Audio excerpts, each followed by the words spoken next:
on our doors, immigrants coming across our borders to destroy us, and so forth and so on. So it's easy to see that. But what's not so easy is to see how, on the Democratic side, fear is also being used. And who are they using to gin up the fear? Well, they're using the same guy that's ginning up the fear on the right. They're using Donald Trump. The fear of a Donald Trump presidency, the idea that this man is a madman and he will destroy the world if he gets into the White House. And that fear energy is what is motivating so many people to rally around the Democrats, even though there's some very serious problems, as has been revealed. The hacking scandal. In case you hadn't heard, it was revealed by WikiLeaks that emails that were internal to the Democratic National Committee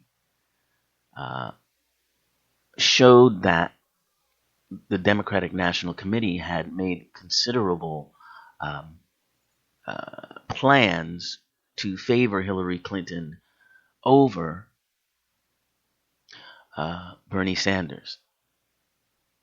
That's infuriating Sanders voters and those who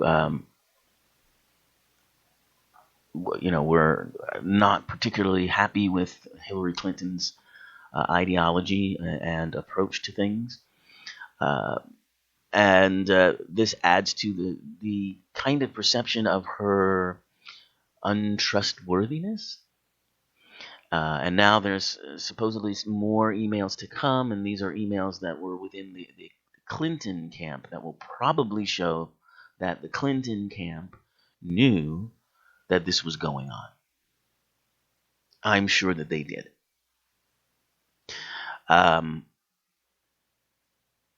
And so when this comes to light, which obviously is a very serious matter, it's spun again. And how are they spinning it now? Well, the Russians apparently are behind this email attack because they want Donald Trump to be president. And there's some legitimate concern about that because, I guess Trump has praised Putin and he's had business dealings with the Russians. But quite frankly, there's no evidence so far from those in the security business that check these things out for a living that the Russians had anything to do with it. WikiLeaks is the one that had something to do with it. Julian Assange, if you want to blame him, I think it's a hack similar to the kinds of hacks that Mr. Snowden was involved in that were meant to reveal how our government is misusing their power in a way. So anyway, but now spinning it in the direction of Russians hacking our emails gins up more fear, and then they point the fear gun at Donald Trump because he, rather foolishly, in a I think a rather lame attempt at sarcasm, said something in a press conference, saying to the Russians, I hope you find the missing 30,000 emails. And in that he's referencing not the DNC emails, but he's referencing the emails that Mrs. Clinton had on her server, which are apparently gone or deleted.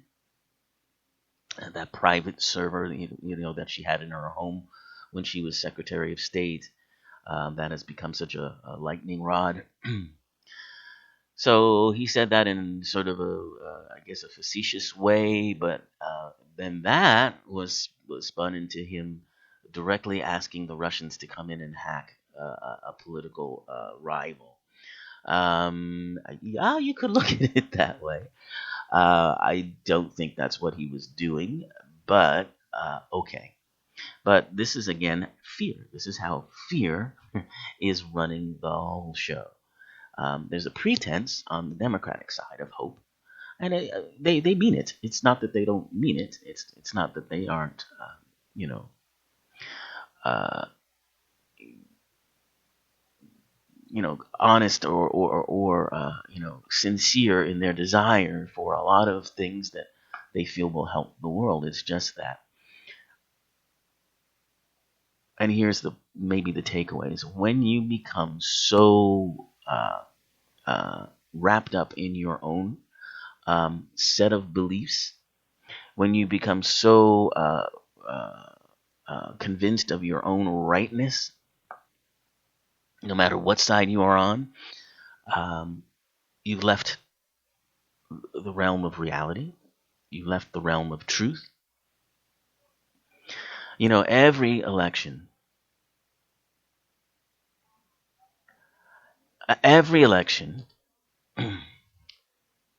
you hear the same thing.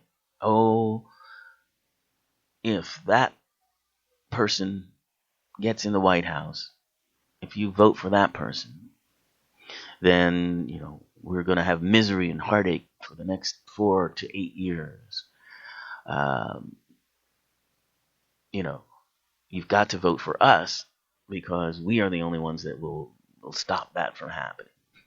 And that's on either side of the situation. People who want to vote for third-party candidates who actually represent maybe the ideals that they believe in or aspire to, they are shamed and shunned, and they're tried to be corralled into one or the other of the camps. And all of these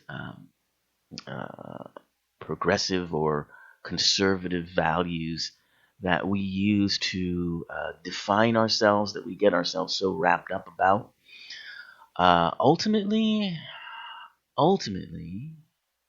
at the highest level, are meaningless.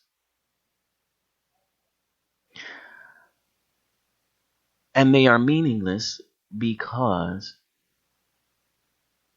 our world is not run by those things. Okay? The reality is not run by those things. Things happen. We create them and we respond to them. And they happen at a certain time for a certain reason.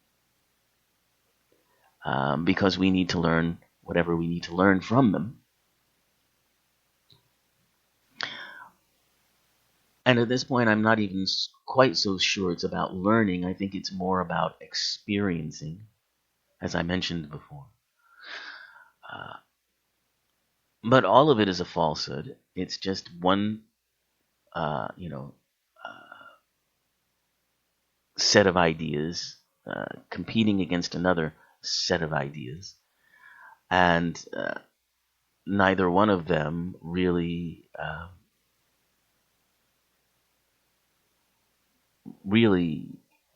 are true. The problems that we face, and this is what I've always said, the problems on this show anyway, the problems that we face aren't political problems. They aren't economic problems. They aren't societal problems. In fact, you could say they're not problems at all. But if there is a problem, it is the belief of separation. The belief that we are separate, that we're not one. When we are experiencing this separate identity kind of thing, When we look into the eyes of another person, and instead of seeing our oneness with them, we are seeing the other. As long as we have that, uh, you know, we'll have uh, these what we call problems. Uh, but as we work through them, as we remember who and what we are, those problems go away. When our connectedness, our oneness reaches a level of where we are more aware of that than we currently are, then things like not having health care go away. You wouldn't do that, right? And once we're in that mindset, you know, if you know that um, you are one with everybody else, then someone else's suffering becomes your suffering. Um, and so you become aware enough to take the steps that need to be taken to make sure that everybody has health care, for instance, or that no children are starving uh, or going hungry at night or not able to get an adequate education. And those are things we all care about. Uh, no matter what, tribe you, political tribe you have uh, taken the moniker of, we all care about those issues. Yes, even Republicans care about those issues. And we care more when we become more aware of our oneness and our unity. And what happens is, rather than, remembering that, we use political ideologies, we use our political tribal mind to again further separate us. Well, we Democrats, we believe this, and those other Republicans, they're just they just don't get it. Or we Republicans are trying to save this country from destruction, and these Democrats don't care anything about that. They're running wild in the streets, and they're tearing up the fabric of this country. So in that way, that's how we separate. That's how we maintain the illusion of separation, through politics. Now, how does that change in this transition era in which we are living in? Well, you might have noticed that there's a strain of what I guess they call in the media grassroots or outsider enthusiasm. They say that's what powers Donald Trump, and that also powered the campaign of Bernie Sanders. And I think there's truth to that, but it's more than about outsidership. It's about taking back the political process. There's an awareness that